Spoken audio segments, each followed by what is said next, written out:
السلام عليكم ورحمة الله.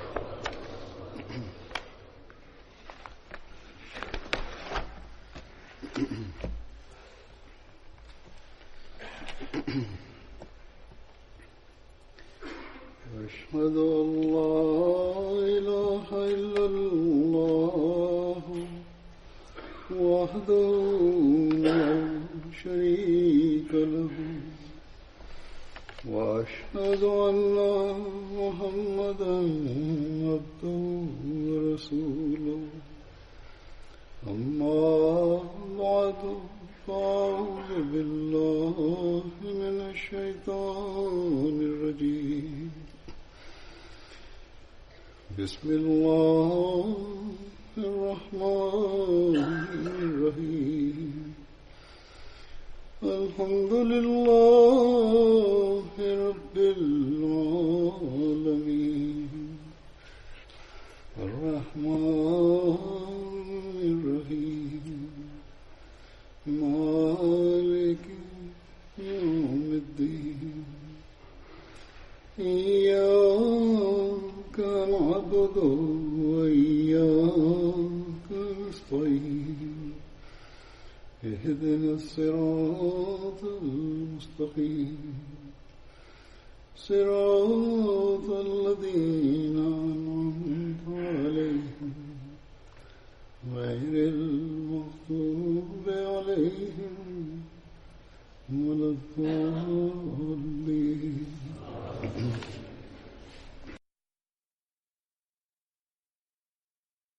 Euzubillahimineşşeytanirracim. Bismillahirrahmanirrahim. Huzur, Bedir Savaşı'na katılan sahabelerden Asım bin Adil'den bahsedeceğim bugün. Radıyallahu anhu. Babasının ismi Abisa idi. O Ecran kabilesine aitti. Hazreti Asım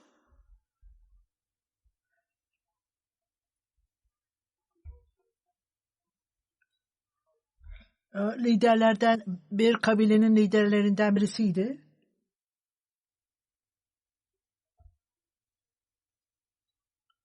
Onun ismiyle ilgili olarak değişik fikirler vardır. Hazreti Asım orta boylu bir kişiydi.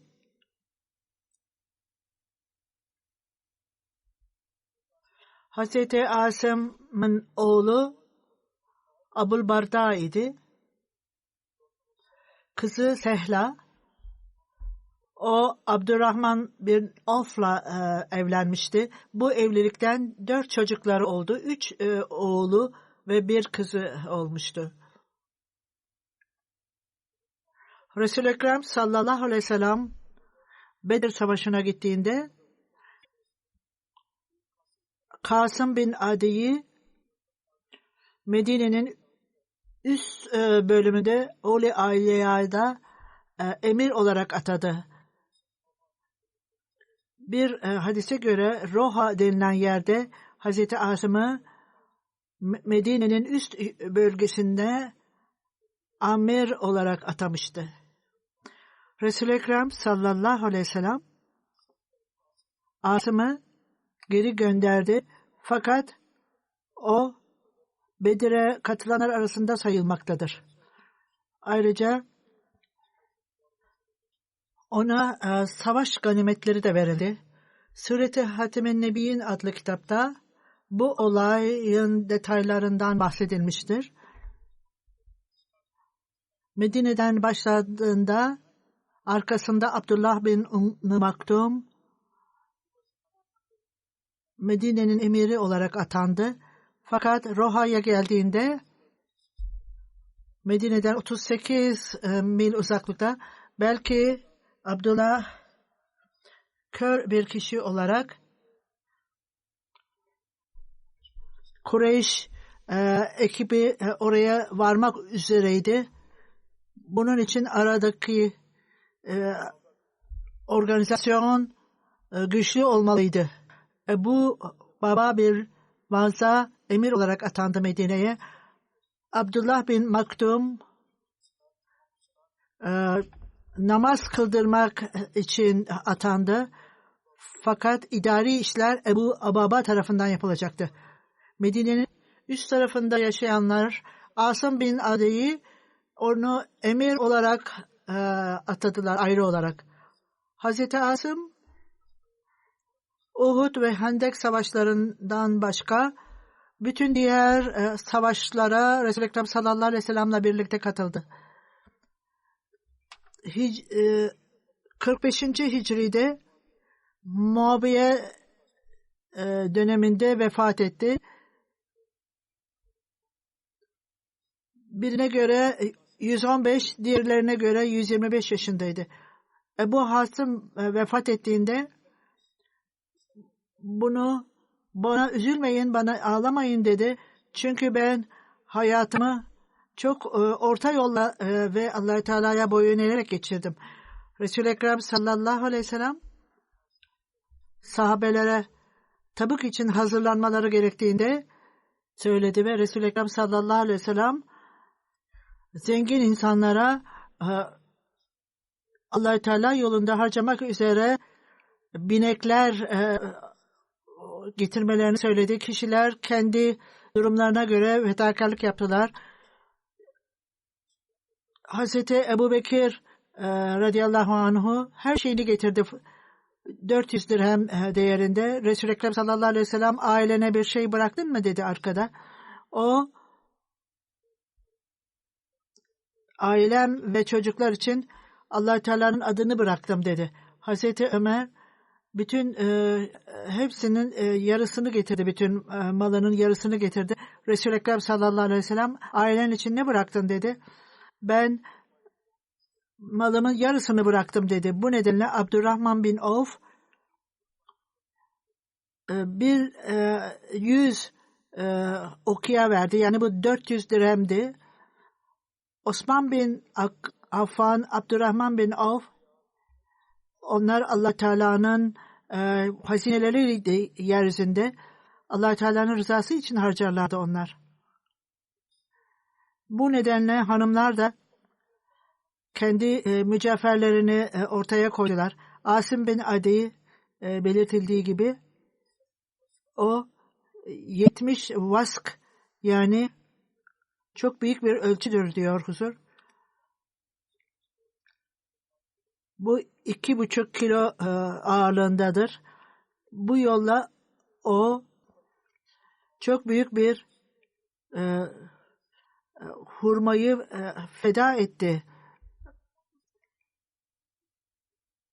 Bir tanesi 40 kiloydu. Her neyse bu Asım bir Adi çok büyük miktarda hurma verdi. Asım bin Adi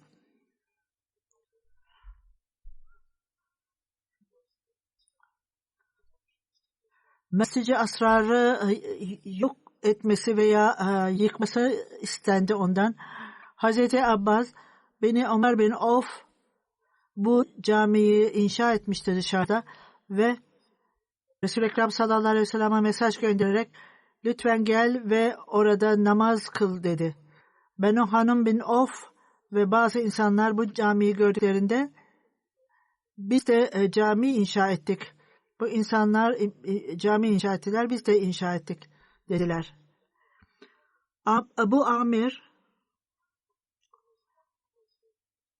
problem yaratıyordu.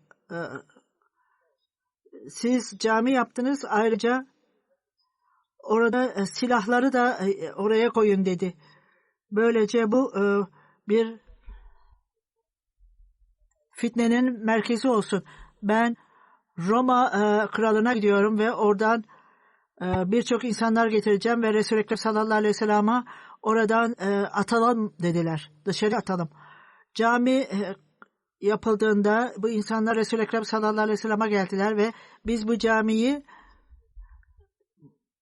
yaşlı ve hasta olanlar için yaptık, camiye gidemeyenler için.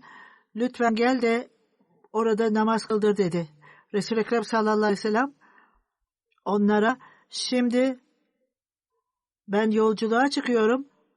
Geri geldiğimde inşallah O zaman orada namaz kılacağım dedi.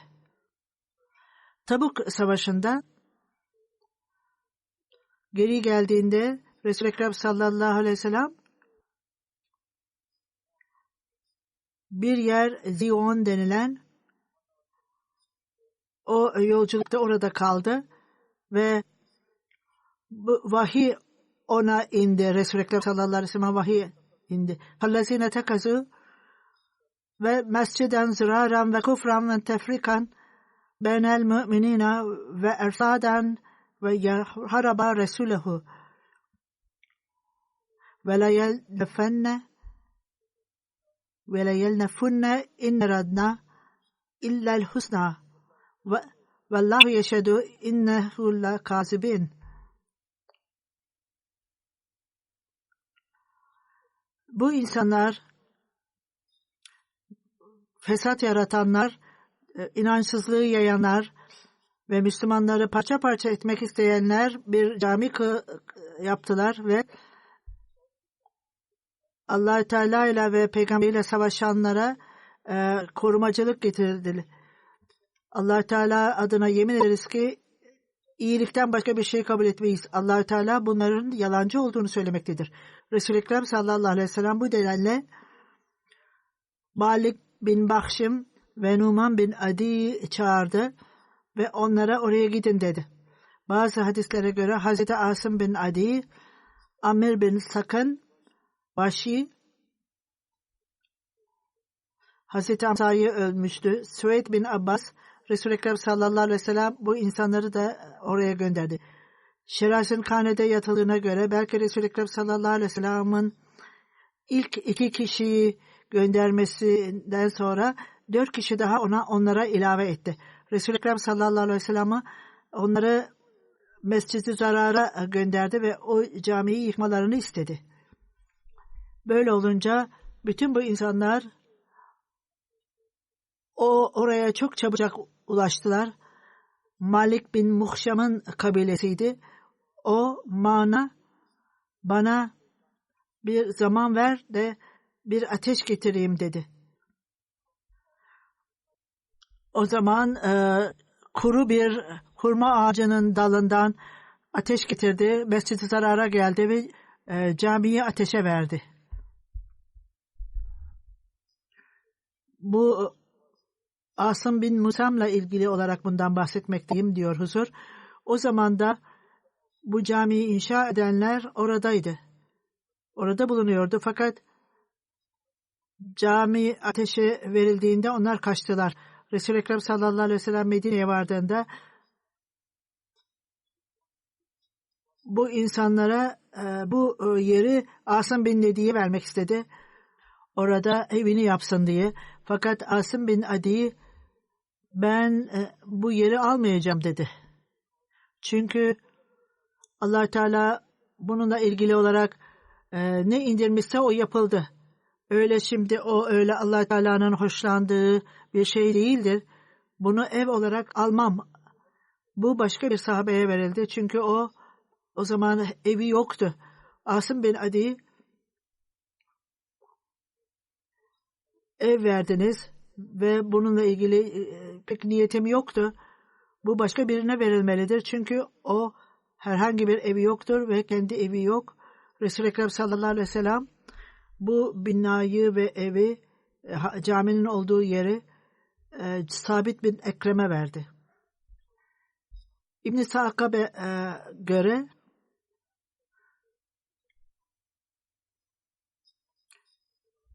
Mescid-i Zarar camisini inşa edenler Ebad bin Ubeyd, Cariye bin Hazır, Mucamma, Zahid bin Cariye oğulları, Tıfel bin Haris, Yaksel, Osman, bu isimler camiyi inşa edendi. Abu Amir, Fatır olarak verilmişti ismi. Sahabeler onlarla beraberdi, hep beraber. Mesih Aleyhisselatü Vesselam Delhi'ye gitmişti bir keresinde. Camisine baktığında çok güzel bir camiydi.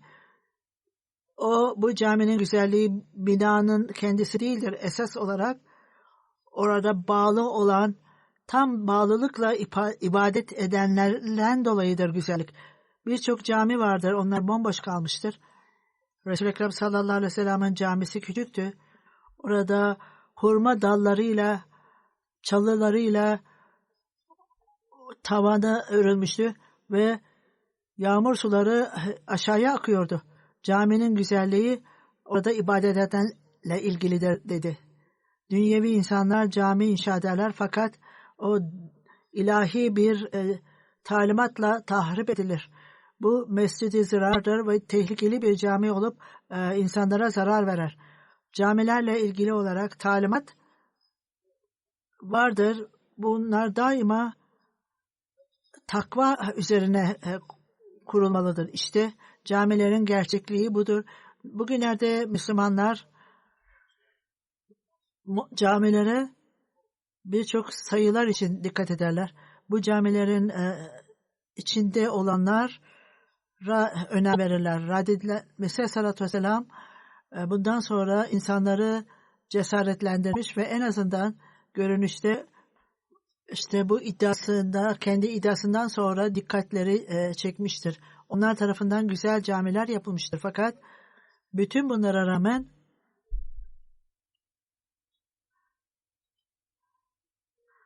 çok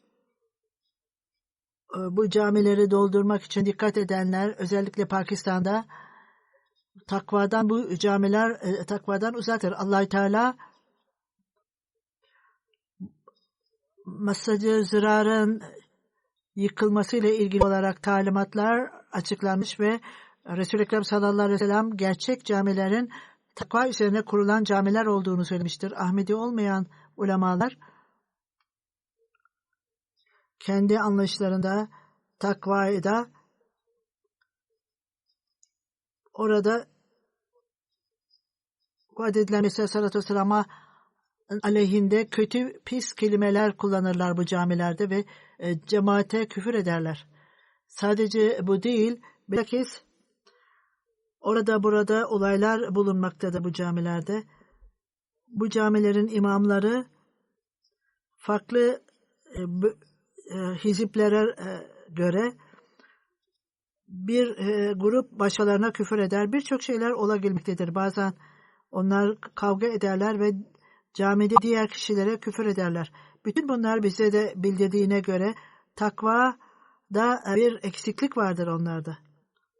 Kendi camilerinde gerçek hak ve gerçek caminin statüsü o camilere verilmemiştir. Onların davranışları bu kötü amellerden ders almalıyız ve elimizden geldiğince bizim camilerimiz daima takva niteliği üzerine kurulmalıdır. Ve bizler bu takvanın niteliklerini göz önünde bulundurmalı ve o camileri doldurmalıyız ve oraları ziyaret etmeliyiz. İşte bu gerçektir ve orada olduğu müddetçe Allah-u Teala'nın lütuflarını alırız. Hazreti 1. Halife Hazretleri bir yerde liman haraballahu, bunu da tefsir yaparak Amir Hristiyan bir kişi, onun fitnelerinden birisi Resul-i Ekrem sallallahu aleyhi ve sellem orada namaz kılmalı ve bazı insanlar da hiç şüphesiz bazı insanlar da oraya gelecekler ve Müslüman gruplar paramparça olacaktı. Dat Amir kendi rüyasında da belirttiği gibi ben Resul-i Ekrem sallallahu aleyhi ve sellem'in reddedildiğini haşa gördüm rüyamda ve Resul-i Ekrem sallallahu aleyhi ve sellem bu rüyayla ilgili olarak bu rüya doğrudur. Öyle ki o kendi durumunu görmüştü. Esas olarak bu ismi belirtmeden olmuştur. 1. Halife Hazretleri şöyle yazıyor. Bu onu açıkça ismini söylememekle gelecekte kim böyle yaparsa onun sonu aynen öyle olacaktır. Biz bugünlerde görmekteyiz. İşte cemaatin muhaliflerinin sonucu budur. Gördüğümüz gibi. 2. sahabenin ismi Amer bin Avf'tır.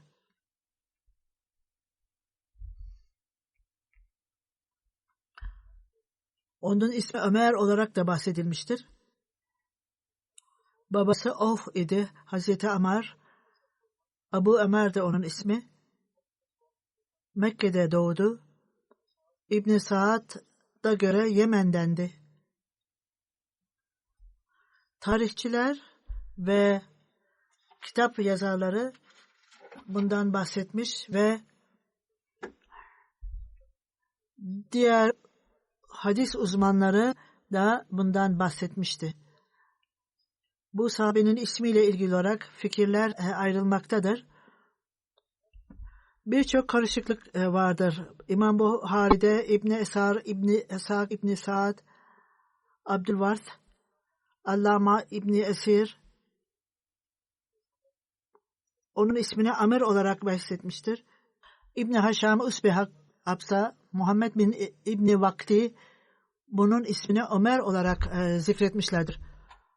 Allama İbnullah Beli, Allama İbn-i Askalani her ikisi de Sahih Buhari'nin müfessirleridir. Ömer bin Avf her ikisi de aynı kişinin isimleridir. İmam Buhari'ye göre Ömer bin Avf Ensari Kureyş kabilesindendi. İbn Haşar, İbn Sa'ar onlar Kureyş'ten olduğunu söyledi. Onlar inkar ettiler. Beyrüdün Eni Buhari'nin müfessiridir. Şöyle der. Ortayı bulmaya çalışarak iki ayrı ifade vardır. Esas olarak Emir bin Avf Ansar'dan olup Avsos Hazreç'tendir. Mekke'de kalmıştır. Ve bu nedenle Ensarilerden birisiydi.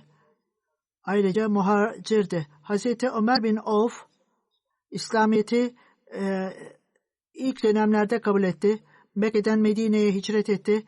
Hicret döneminde Kuba'da Kalsum'un evinde kaldı. Bedir, Uhud ve Hendek savaşlarında ve diğer savaşlarda Resul-i Ekrem sallallahu aleyhi ve sellem'le beraber savaştı. Hazreti Ömer bin Avf Hazreti Ömer döneminde vefat etti. Cenaze namazı Hazreti Ömer radıyallahu anh tarafından kılındı. Bundan sonraki sahabe Osman bin Adi. O Ensar'dandı ve Kasım bin Adi onun kardeşiydi. Hazreti Man Beti Akba'ya 70 kişiyle beraber katıldı. İslamiyet'i kabul etmeden önce Arapça da kaligrafi yazardı. Bu sanat o günlerde çok enderdi. Bunu yapabiliyordu. Hazreti Osman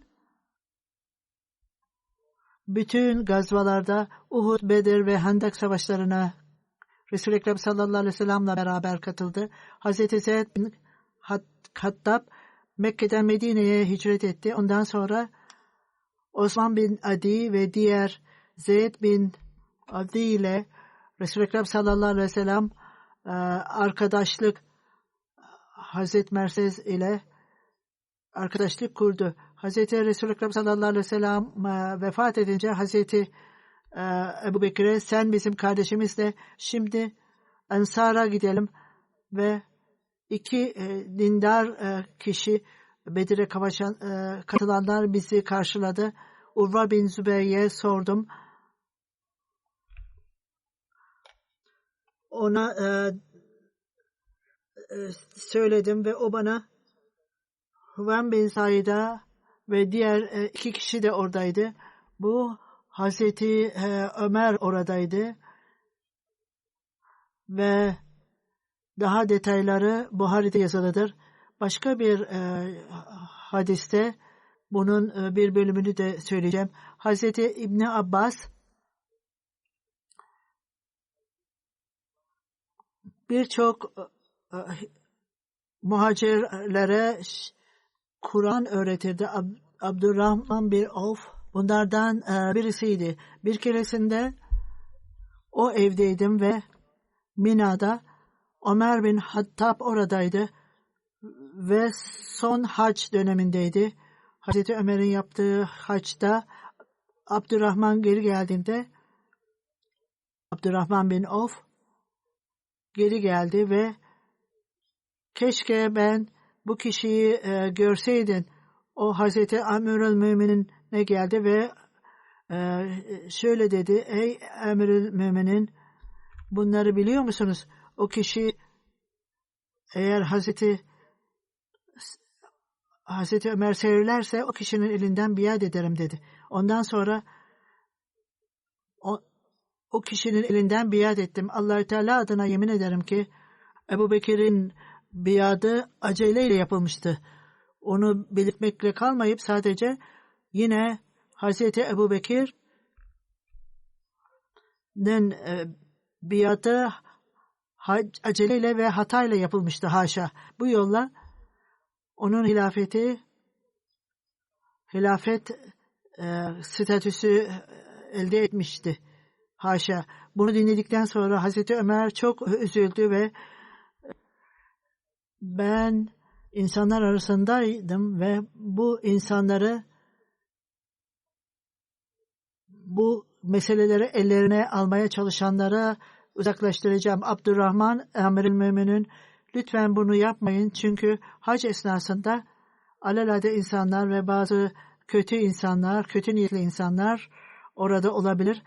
Sen onların arasında girdiğinizde o insanlar size yakalaşacaktır ve korkarım ki sizler belki bir şey söyleyip herkes sizi dinleyen kişi başka farklı bir şeyler söyleyeceklerdir. Onları farklı söyleyecekler ve kendilerinden bir şeyler ilave edecekler ve insanlar bunu anlamayacaklardır. Ne de o ana uygundur. Bunu anlamayacaklardır. Ve onu doğru olaya uygulamayacaklardır ve hiçbir şekilde o zaman yapılamaz bir şey. Hazreti Ömer'e tavsiye etti. O anı bekleyiniz. Medine'ye gidinceye kadar bekleyin ve ondan sonra hac günlerinden sonra, çünkü bu hicret günleriydi ve sünnet günleriydi. Aklı başında olanlar onları uzaklaştıracak. Ne söylemek istiyorsanız onlara söyleyin, kolaylıkla söyleyin. Ben bu tavsiyeyi verdim ve böylece orada insanlar, akıllı insanlar olacaktır ve bunları doğru zamanda uygulayacaklardır. O zaman kendi açıklamalarını yapmayacaklardır. Hazreti Ömer evet doğru dedi. İlk önce geri gittiğimde Medine'ye ayağa kalkarak bu noktadan bahsedeceğim.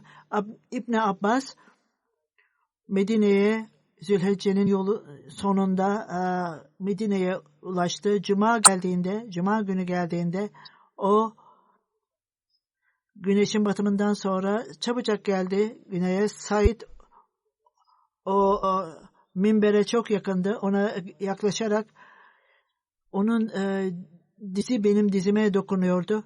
Bir müddet sonra Hazreti Ömer bin Hattab geldi ve onu önden geldiğini gördüm ve Said bin Hattab bugün bir şey söyleyecek dedim. O halife olduğundan bu yana bunlardan hiç bahsetmemişti. Ve bu çok söylediğim şeyler çok tuhaftır diye hissetti. Bu daha önce söylemediği bir şeyi söyleyecektir. Hazreti Ömer minbere oturdu ve ezan bittiğinde ayağa kalktı ve Allah Teala'yı övdü. Bütün övgüler ona aittir ve ondan sonra ben dedi size bir şey söyleyeceğim.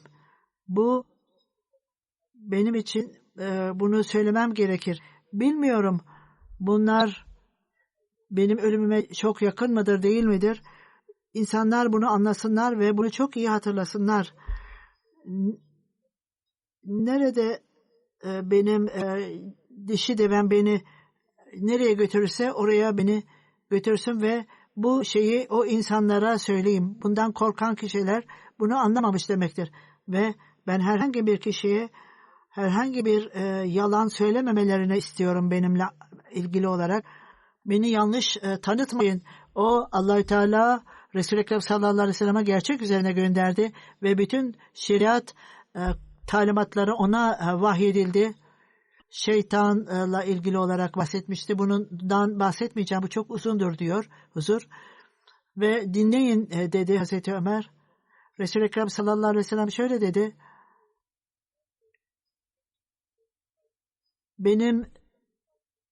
Benim makamımı çok abartmayın.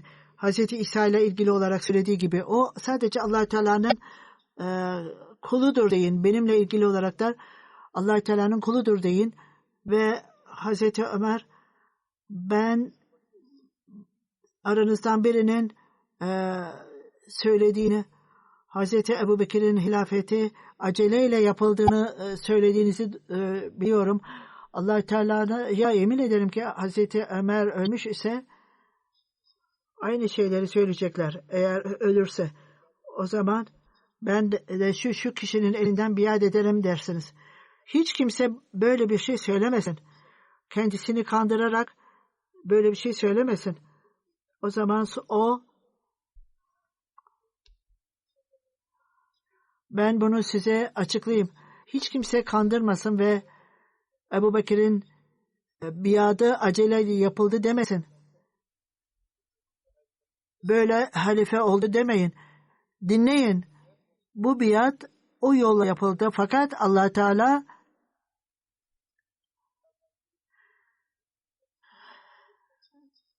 bu biatın kötü sonuçlarından Allah Teala bütün insanları korudu ve bu aceleyle yapılmış olmasına rağmen fakat Allah Teala bunların zararından ve fitnesinden korudu.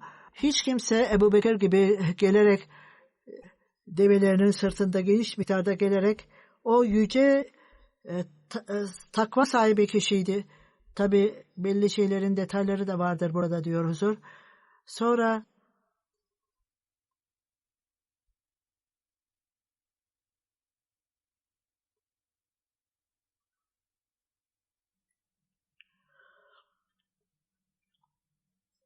ve şöyle dedi.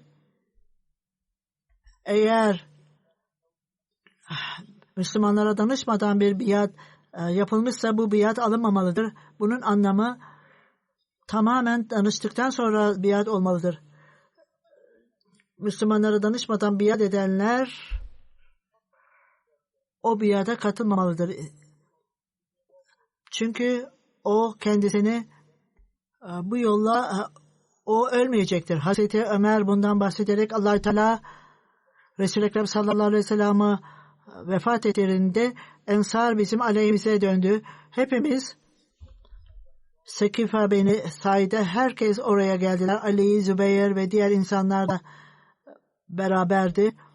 Bize karşı geldiler ve bütün muhacirler Hazreti Ebu Bekir'e geldiler ve ben Hazreti Ebu Bekir'e ey Ebu Bekir şimdi Ensar kardeşlerimize gidelim. Ve biz onlara bu insanlardan bahsedelim ve bu insanların ne söylediklerini öğrensin. Onlara yaklaştığımızda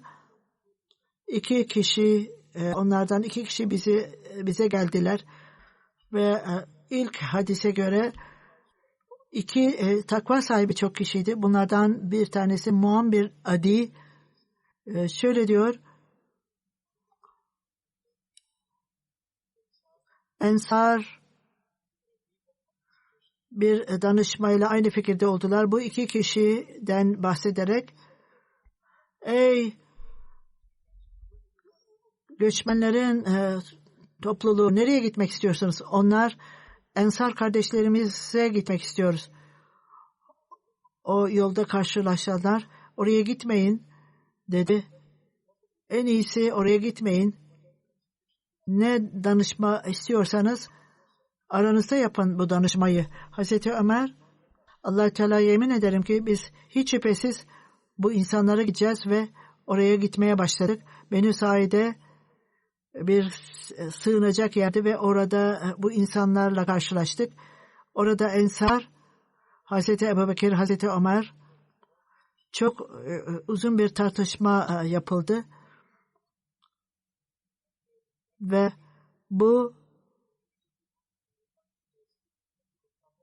hilafetle ilgiliydi. Çok uzun detayları vardır. Bunun detaylarından Hazreti Müslim Maud bahsetmişti. Ben de bahsedeceğim diyor huzur. Sakifa bin Said'a orada Ensar'la beraber oturuyorlardı. Bu olaydan bahsediyorlardı. Resul-i Ekrem sallallahu aleyhi ve sellem'in vefatından sonra sahabeler arasında 3 grup vardı. Birinci grup Resul-i Ekrem sallallahu aleyhi ve sellem'den sonra bir kişi İslam'ın sistemini kurması gerekir diye düşünüyordu. Fakat peygamberliğin gerçek amacı anlaşılmamıştı. Ailesinden birisi orada olmalıydı bu fikire göre. Kendi neslinden birisi bu amaç için atanmalıdır diyordu. Ve hiçbir kişi başka gruptan olmamalıdır diyordu. Onların düşüncesine göre diğer ailelerden eğer halife olarak atanırsa insanlar onun tavsiyesini takip etmeyecek ve böylece hilafet müessesesi tahrip olacaktır diye düşünüyorlardı. Bunun anlamı onun çocukları veya damadı olmalıydı. Bu yolla hilafet sisteminde bir huzursuzluk olacaktı. Hazreti Müslim Maud eğer birisi ailesinden atanmış olsaydı insanlar bu aileye nasıl itaat edeceklerini biliyor ve o kişiye de itaat edeceklerdi. Nasıl bir krala itaat edildiğinde ve o vefat ettiğinde oğlu onun yerine geçtiğinde insanlar onu kolayca kabul edeceklerdi. Fakat diğer bir grup bunun düşüncesine göre bu amaçla Resul-i Ekrem sallallahu aleyhi ve sellem'in durumu o aile üyelerinden birisi olsun değildi. Amaç en buna uygun olan birisi olmalıydı ve hilafet müessesesi ona verilmeliydi. Yine onlar ikiye ayrıldılar. Her ikisi de Resul-i Ekrem sallallahu aleyhi ve sellem'in halifesi kim insanlar ve hangi gruptan halife olmalıydı?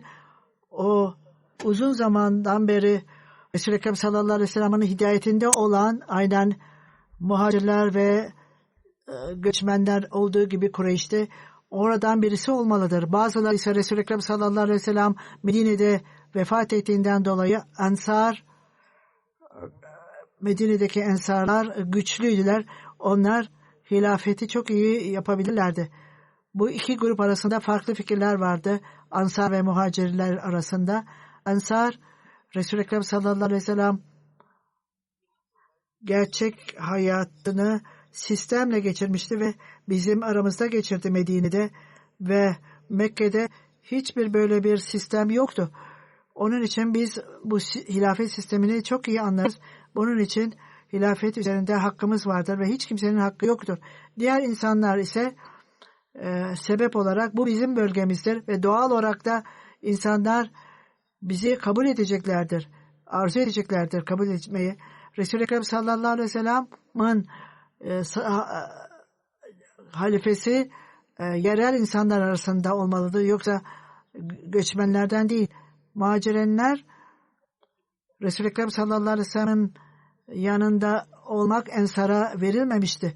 Bu nedenle dini anlama kabiliyeti ve bizler bu kabiliyetimiz vardır ve bu ensarlar arasında bulunmamaktadır. Bu farklılıklarla onlar diğer insanlar bu farklı düşünceler üzerinde düşünmektedirler ve onların herhangi bir sonuca geldiğini göremiyoruz. Son grup Beni İnsar'ın lehineydi. Onlar beraberce bir yere gelerek tartışmaya başladılar. Sa'd bin Ubade Hazreç kabilesindeydi. Ona insanlar yöneliyordu. Sa'd bin Ubade atanmalıydı. Sa'd bin Ubade bu bizim ülkemiz ve bu topraklar bize aittir. Mallar bize aittir. Ve İslam'ın ilgisi bu noktada halife olarak bize atanmalıdır. Ve Sa'd bin Ubade en uygun bir kişidir diye düşündüler. Bu konuşmalar devam ediyordu ve göçmenler bunu reddettiler. Buna dikkat edin. Bir durumda Semindan Münar Aminin Winkum, bir lider bizim aramızdan, bir lider sizin aranızdan olsun dediler. Saad çok zeki bir kişiydi ve bu ilk zayıflıktır dedi. İlk zayıflık olarak lider ya bizim aramızdan veya karşı gruptan olmalıdır. Birisi bizden olsun, birisi sizden olsun demek gerçeği anlamamaktır ve İslam arasında bir bölücülüğü yaratır. Göçmenler bunu öğrenince onlar da geldiler ve çabucak geldiler ve Hazreti Ömer'in de belirttiği gibi Hazreti Ebu Bekir ve diğer insanlar da oradaydılar. Onların düşüncesine göre eğer bir kişi muhacirden değilse Araplar bunu kabul etmeyeceklerdir. Medine'de Ensar geniş miktardaydı ve güçlüydüler. Fakat insanların, Mekkelilerin büyüklüğü oradaydı ve göçmenler eğer birisi Ansar'dan halife olarak atanırsa Arapların bunu kabul etmesi çok zordur. Belki bundan dolayı belki kişiler gideceklerdi ve bütün göçmenler, muhacirler Hazreti Ebu Bekir, Hazreti Ömer, Hazreti Übeyde bile oradaydı. Ve Hazreti Ömer, ben çok uzun bir konuşma yapmak istiyorum bu konuda. Konuşmaya başladığımda bütün Ensar benim fikirlerimle aynı fikirde olacaktır. Ensar yerine muhacirden birisi halife olmalıdır diyordu. Fakat biz oraya vardığımızda Hazreti Ebu Bekir ayağa kalktı ve konuşma yapmak için ben kalbimden o nasıl bir konuşma yapacak diye düşünüyordum. Ve Allah Teala yemin ederim ki bütün bunlardan Hazreti Ebu Bekir'in belirttiği şeylerden bahsetti. Fakat bunun dışında kendisinden daha fazla şeyler ilave etti. Ve ben Hazreti Ebu Bekir'le aynı olamam, aynı eşit olamam. Göçmenler, Kureyş'teki liderler çok gereklidir. Bir hadis Resulü Ekrem sallallahu aleyhi ve sellem söyleyerek La ümmetin Kureyş, liderler Kureyş'ten olmalıdır ve çünkü onlar dinde ilerlemişler ve fedakarlıklar ve bütün zaman boyunca fedakarlık yapmışlardır. Hubad bin Münzer Hacreci buna karşı geldi ve bizler buna inanmamaktayız. Göçmenler arasından lider olsun. Evet, bununla aynı fikirde olursanız ve buna ısrar ederseniz bir emir sizden, bir emir de bizden olmalıdır. Ve bu takip edilmelidir. Bir halife sizden, bir halife bizden olmalıdır. Hazreti Ömer düşündükten sonra bilmiyor musunuz? Resul-i Ekrem sallallahu aleyhi ve sellem iki emirin bir anda olması mümkün değildir dememiş miydi? Hazreti Müslüm Maud böyle hadisler vardır. Resul-i Ekrem sallallahu aleyhi ve sellem hilafet sisteminden bahsetmişti ve bunun açıklamasını yapmıştı. Fakat sahabelerin fikirleri ona dönmemişti ve bazı ilahi hikmetler vardı arkasında. Hazreti Müslüm Maud'un ifadesinde bahsedildiği gibi bu sizin talebeniz Hazreti Ömer, sizden bir emir, bizden de bir emir talebiniz, bu dini olarak ve fikir olarak, zeka olarak kabul edilebilir değildir. Hazreti Ebu Bekir nasıl seçilmişti? Hazreti Übeyde ayağa kalktı ve Ensar'ın dikkatini çekerek sizler ilk insanlar, Mekke'den sonra inananlarsınız ve Resul-i Ekrem sallallahu aleyhi ve sellem'in ölümünden sonra onun arzusunu onore etmeyen bir kişi olmayınız. Bu konuşma öyle etkiliydi ki Beşir bin Sadık Hazreci ayağa kalktı ve insanlarına bu doğrudur dedi. Ve bizler Resul-i Ekrem sallallahu aleyhi ve sellem'e yaptığımız hizmetler ve ona yaptığımız yardımlar o herhangi bir dünyevi amaç için değildi ve biz bunu liderlik alalım diye yapmadık. Bunu Allah-u Teala'nın rızası için yaptık. Burada bizim aramızdan veya başkasından olsun konusu değildir. Bu İslamiyet'in ihtiyacı konusudur. Göçmenler arasında emin olmalıdır. Çünkü onların Resul-i Ekrem sallallahu aleyhi ve sellem'le uzun sahabelikleri vardır. Bunlar tartışılmaya devam edildi. Yarım saat 45 dakikada bu noktada aynı fikirde oldular. Yani muhacirler arasında olsun. Hazreti Ebu Bekir, Hazreti Ebu Ubayda, Hazreti Ebu Bekir'i aday olarak gösterdiler. Hazreti Ebu Bekir, Hazreti Ömer'in ve Ebu Ubayda'nın isimlerini gösterdi. Her ikisi de hayır dediler.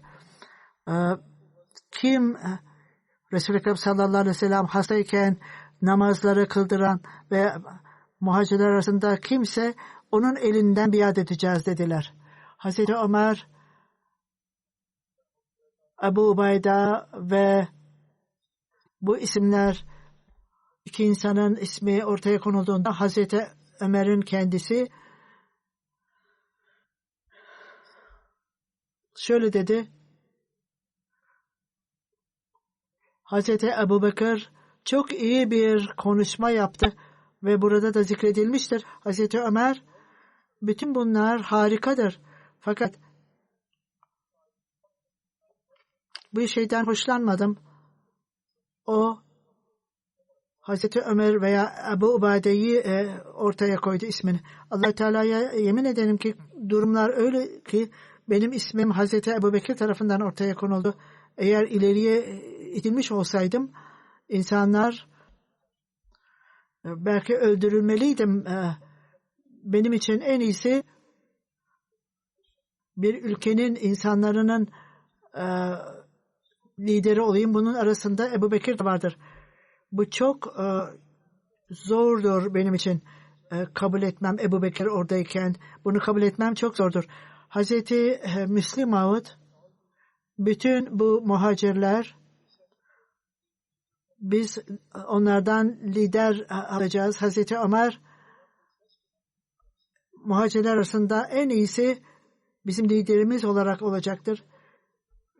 Bunun anlamı Hazreti Ebu Bekir'den daha iyi birisi yoktu. İlk önce Hazreti Ömer, ondan sonra Ubeyde ve Beşir bin Saad biat ettiler. Sonra Hazreç, bu diğer kabileler de öylesine heyecanlanmışlardı ki Saad'ı çok iyi hissetmiyordu, ayağa kalkamıyordu. O koşarak geldi ve o da biat etti. Ve çok yakında Saad ve Hazreti Ali'nin yanında bütün herkes biat etti. Hazreti Saad'ın oğlu da biat etti. Hazreti Ali birkaç gün sonra biat etti. Hazreti Ali.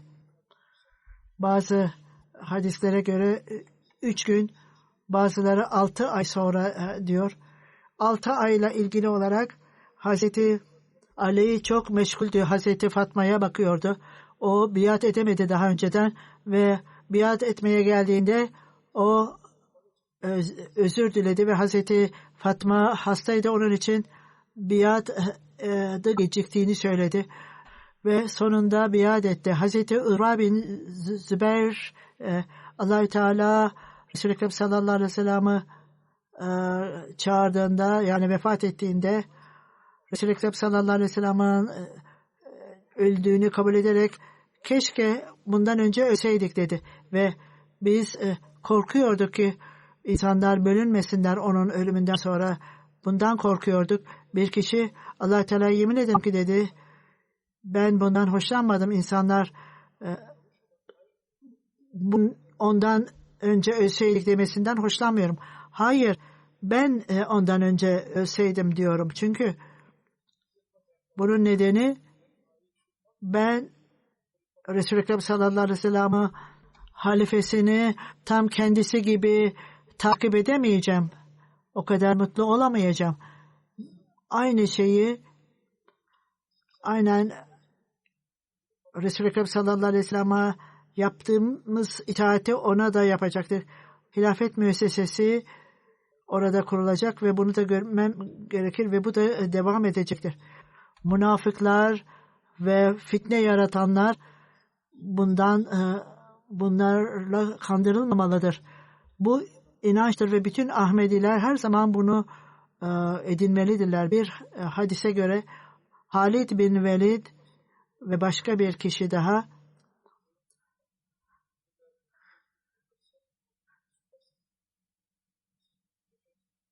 fitnecileri bastırmak için gönderilmişti. 200 atlı ile ön tarafta koşucular vardır. Resul-i Ekrem sallallahu aleyhi ve sellem Hazreti Ma'an ve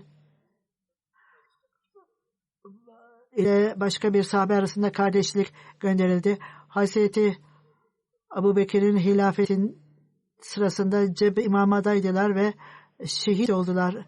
Allah Teala bütün herkesin Hazreti Ebu Bekir'in hilafetini ve statüsünü anlamasını nasip etsin ve hilafet müessesesiyle ilişkilerini güçlendirsin. Amin.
الحمد لله نحمده ونستعينه ونستغفره ونؤمن به ونتوكل عليه ونعوذ بالله من شرور أنفسنا ومن سيئات أعمالنا من يهده الله فلا مضل له ومن يضلل فلا هادي له ونشهد أن لا إله إلا الله ونشهد أن محمدا عبده ورسوله عباد الله رحمكم الله إن الله يأمر بالعدل والإحسان